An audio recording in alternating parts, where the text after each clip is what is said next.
రంజాన్ పండుగ ఎంతో ఈ రంజాన్ మాసం ఎంతో పవిత్రమైన మాసం. ముస్లిం సోదరులందరికీ కూడా ఖచ్చితంగా ఫాస్టింగ్ ఉదయం నుంచి రాత్రి వరకు ఫాస్టింగ్, తర్వాత ఇవన్నీ కూడా అంటే నవాజ్ ఇవన్నీ కూడా చేసే పరిస్థితి. అంటే ప్రతి ఒక్క అందరిలో కూడా దైవత్వం పెంచడానికి ఇటువంటి కార్యక్రమాలన్నీ కూడా ఉపయోగపడతాయి. అటువంటి కార్యక్రమాలు ఈరోజు ఈ రంజాన్ మాసంలో మేము కూడా పాల్గొనడం జరిగింది. అందుకు మమ్మల్ని ఆహ్వానించిన మా ఆఫీస్ మా సోదరునికి ఖచ్చితంగా కృతజ్ఞతలు. ఈరోజు కర్నూలు నగరంలో ప్రతి సంవత్సరము మా నాన్నగారు స్టార్ట్ చేశారు.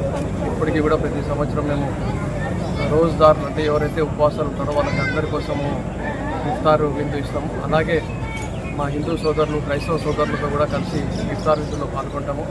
దీనికి చేసిన ముఖ్య అతిథిగా మా నంద్యాల జిల్లా అధ్యక్షులు సీనియర్ శాసనసభ్యులు ఇప్పుడు మాజీ శాసనసభ్యులు నాట్సాని రామోపాలరెడ్డి గారు మా అన్న రావడం చాలా మాకు సంతోషకరం. కర్నూలులో ఈ పండుగనే కాదు, వినాయక చవితి ఉండని, ఉగాది ఉండని, దసరా ఉండని, క్రిస్మస్ ఉండని, రంజాన్ పండుగ ఉంది. అందరం కూడా ఐకమత్యంతో కలిసిమెలిసి ప్రతి ఒక్కరూ సోదర భావంతో జరుపుకుంటాం.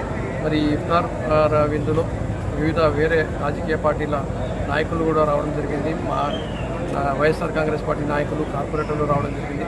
అలాగే ప్రతి ఒక్కరు వచ్చిన వాళ్ళకు కూడా ప్రతి ఒక్కరు కూడా పేరు పేరున ధన్యవాదాలు చెప్తున్నాను.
నేను అయిపోతే మళ్ళీ మా